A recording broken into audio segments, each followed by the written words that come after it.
Bonjour, je vous fais une petite vidéo aujourd'hui pour vous donner un petit peu des outils de gestion des émotions au quotidien. En fait, quand on est contrarié ou quand on est bloqué par une situation qui ne dépend pas de nous, quand on se sent envahi par les autres ou on doit subir ou supporter le tempérament d'un collègue de boulot, d'un supérieur ou de son conjoint ou d'une situation X ou Y en fait, mais qui forcément nous est inconfortable.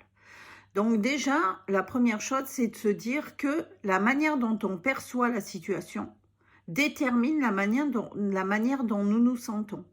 Ce qui veut dire que si j'ai vécu dans mon passé une situation où je me suis sentie coincée, dévalorisée, pas compris, rejetée, peu importe les termes, en fait, notre cerveau, lui, ne fonctionne pas avec la notion de temps passé et futur et présent. Lui, il est que dans l'instant présent, dans l'instant d'après, puisque c'est un mécanisme pour nous maintenir en vie. Donc lui, quand il se retrouve avec une situation qui lui est connue, qui ressemble le plus à ce qu'il a déjà vécu, il va rejouer la même émotion. Et c'est pour ça qu'en fait, on a comme une espèce de boîte noire automatique de tout un tas d'expériences emmagasinées et d'émotions vécues qui fait que quand il se retrouve dans une situation similaire, évidemment, on ne se rend pas compte de ce qui se passe, il va rejouer la même émotion. Et c'est pour ça qu'en fait, en voyant les situations sous un angle différent, eh bien, on peut vivre les situations avec une autre émotion. Et c'est le but d'ailleurs de se dire, quand on se sent coincé ou incomprise ou dans cette situation-là, se dire, bon ben, est-ce que je peux pas voir la situation sous un autre angle? Alors évidemment, au début, c'est pas facile puisque on a tendance à se laisser emporter de la manière dont on fonctionne. Donc c'est un outil qui est difficile à mettre en place au premier abord, mais qui franchement peut changer des tas d'émotions, en tout cas peut faire que vous allez moins ruminer ou moins longtemps, peut faire que vous allez être moins impacté émotionnellement, moins triste, moins... Et surtout de ne pas vous raconter l'histoire à l'infini, voilà. Donc ça, c'est quand même des éléments qui sont ultra importants parce que au-delà de notre cerveau qui classifie et qui va rejouer la situation, la même émotion par rapport à la situation qu'il a déjà vécue, donc lui, il fait des références à ce qu'il a vécu par le passé, sauf qu'il est dans l'instant présent. Donc, quand vous vous retrouvez dans des situations avec un collègue de boulot qui vous comprend pas ou avec qui ça passe pas bien, ou un supérieur avec qui ça passe pas bien, ou un amoureux avec qui ça passe pas bien, peu importe les situations, ou quelqu'un qui vous comprend pas, ou vous vous sentez jugé, rabaissé, humilié, toutes les blessures comme ça, classiques, d'abandon, de rejet, heu, quand vous êtes là-dedans, en fait, vous pouvez vous dire: «Stop, qu'est-ce qui se passe? Est-ce que je peux pas voir la situation autrement?» Parce que souvent, on ne se rend pas compte que ça nous renvoie à une situation passée. Celle-là, on l'a complètement occultée. Malheureusement, ça nous renvoie toujours à une situation de notre passé, et notamment de notre petite enfance, et notamment de la relation que nous avions avec nos parents. Donc, de savoir ça, ça veut dire que quand on se sent rejeté par quelqu'un de notre présent, ou on se sent abandonné, ou peu importe, en fait, ça ne fait pas appel à la situation et à la personne concernée, ça fait appel à nous et notre histoire. Et de savoir ça, c'est vraiment important parce que c'est ce qui va faire la différence en fait. C'est ce qui va faire qu'à un moment donné, ce qu'on interprète dit des choses de nous et de notre histoire et non pas de la relation à l'autre. Alors ça dit des choses de la relation à l'autre dans la manière dont on a appris à rentrer en relation avec l'autre, mais ça dit beaucoup de choses sur notre relation à nous, à notre passé, notre construction en fait émotionnelle et psychologique et familiale.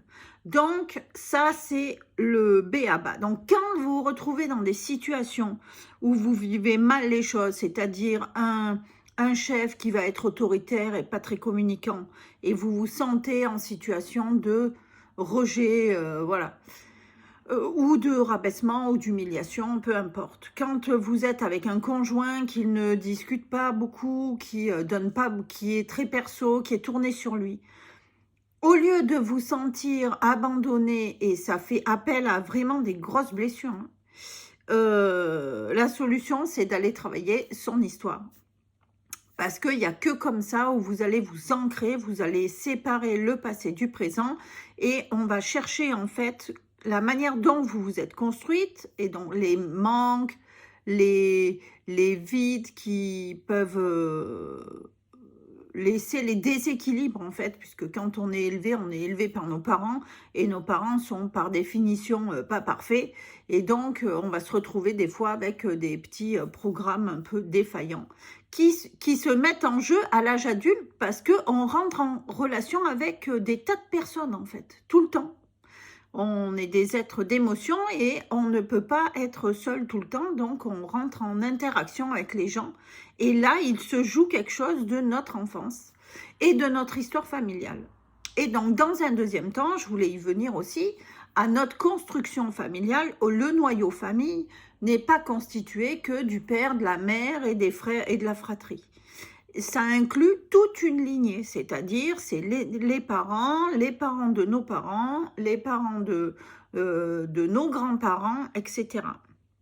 Et la manière dont la famille est construite, ça dit aussi des choses de comment on va rentrer en relation avec les autres. Et parfois, on va se retrouver avec des loyautés, des valises qui ne nous appartiennent pas, et notamment en ce qui concerne les peurs, les angoisses, par exemple les situations d'échec à répétition, par exemple je suis licenciée à chaque fois, peu importe dans la boîte dans laquelle je vais, je suis toujours licenciée, ou j'ai divorcé 2 fois, 3 fois, ou je suis toujours trahie, ou des pertes financières, des sociétés qui ferment,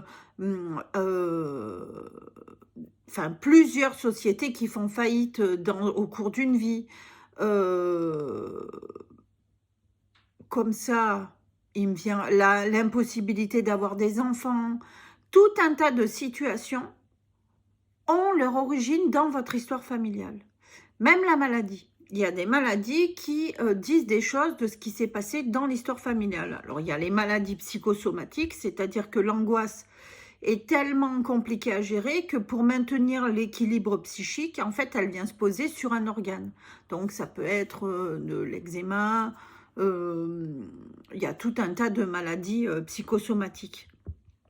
Et donc, même la maladie dit des choses de notre histoire familiale.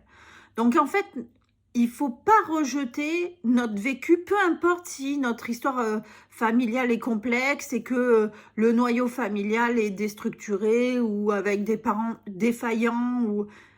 Parce que dans cette défaillance-là, vous allez avoir l'origine de vos blocages ou de vos répétitions ou de vos enfermements. Et c'est quand même essentiel de le comprendre parce que ça nous apporte des éléments incroyables pour dépasser des choses qui ont été, qui vous ont conditionné, bloqué et qui vous entravent en fait dans la vie et qui vous empêchent de trouver votre place dans votre quotidien. Et ça, c'est quand même essentiel parce que ça veut dire que vous pouvez arrêter de subir et que en fait, en prenant votre place, votre juste place, vous allez vous défaire de ce qui ne vous appartient pas et donc ouvrir tous les possibles que la vie vous réserve. Parce que peu importe d'où l'on vient, peu importe notre histoire familiale, à un moment donné, on mérite tous d'être heureux.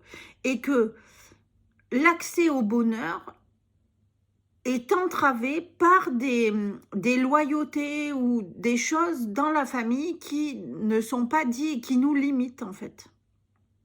Les identifier, c'est pouvoir se donner la chance de s'en libérer. Et donc, c'est pour ça que je voulais vous faire cette vidéo-là, parce que, en fait, tout est lié.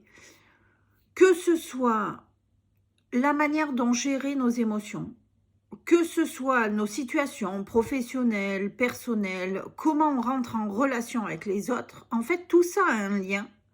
Et donc, on a différents outils pour pouvoir faire en sorte de ne plus subir les choses, que ce soit subir nos émotions, subir des situations, euh, et même subir la famille. Parce que même ça, c'est une solution, en fait.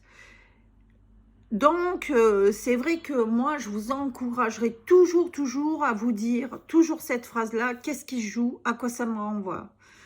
Peu importe dans les situations, vous dire, qu'est-ce qui se joue là en moi, à quoi ça me renvoie, qu'est-ce que je ressens comme émotion, et aller chercher derrière cette émotion. C'est pas juste se dire, ben, je me sens humiliée parce qu'il ne m'a pas calculé ou parce que mon chef m'a mal parlé et que moi je peux rien faire. Voilà, c'est pas ça, c'est regarder derrière. Mais si tu t'es fait humilier, c'est bien qu'il y a un déséquilibre au niveau de la relation. Donc si tu es en face de quelqu'un qui est complètement tortionnaire et que tu te sens comme une petite fille ou un petit garçon par rapport à son papa à qui il faut rien dire, mais ça dit des choses de la position qu'on a. En fait, on se voit comme une petite fille en face d'eux. Et ou par exemple, ça peut être aussi, on manque tellement d'estime de soi, et que ça aussi c'est lié à l'enfance qu'on a eue, que on n'ose pas poser des limites et quitter cette boîte si jamais on n'est pas respecté en tant qu'individu, etc. Il y a des tas de choses à faire en fait. Mais la manière dont on voit la situation nous bloque parfois dans des choix où on ne choisit pas et on subit. Et c'est ça qu'il faut changer parce que on a tous le droit à attirer à soi le meilleur, mais pour ça, c'est comme s'il fallait un peu aller faire les mises à jour de la totalité de nos programmes et le enfin, désinstaller les programmes défaillants et réinstaller les programmes qui fonctionnent. Voilà, et ça, donc on le fait en psychogénéalogie, on le fait au travers d'actes symboliques et on le fait en thérapie classique. Donc, surtout, franchement, consultez, parce qu'il y a des tas de... Il y a des tas de solutions pour des tas de choses, en fait. C'est tellement dommage de rester bloqué dans un espèce de fonctionnement où vous allez vous infliger des trucs à ruminer beaucoup, à être bloqué, à ne pas vouloir faire les choses, à attendre que l'autre change pour qu'il y ait des choses qui changent chez vous. Ça, il faut vraiment sortir de ça parce que si vous ne changez pas, l'autre ne changera pas. Si vous continuez d'accepter d'être mal considéré, de vous faire mal parler ou d'être dans des relations dysfonctionnelles ou des relations toxiques ou des relations déséquilibrées, ça dit des choses de comment vous êtes construite. Et si vous n'allez pas chercher cette construction et défaire ce qui n'a pas été fait, c'est-à-dire changer peut-être la vision de la relation, du couple, du travail, peu importe. Si ça, vous ne faites pas ce travail-là, ben, évidemment, ça va être compliqué de changer le résultat. Alors qu'en prenant des pauses régulières, en se disant « mais qu'est-ce qui joue ? Je ne vais pas continuer à m'infliger ça comme ça, j'ai besoin de savoir pourquoi je suis là-dedans. » Et au lieu d'attendre que l'autre change toujours, parce que l'autre, il changera que si vous changez. Si vous arrêtez de vous infliger des trucs, en face, ben, ça va forcément changer, puisqu'on est en interrelation, c'est-à-dire que le comportement de l'un agit sur le comportement de l'autre. Donc, si vous attendez que l'autre change, il ne se passera rien. Voilà, c'était la petite vidéo du dimanche soir. Je vous embrasse, passez une belle journée, une belle fin de journée et je vous dis à très bientôt pour une nouvelle vidéo. À bientôt.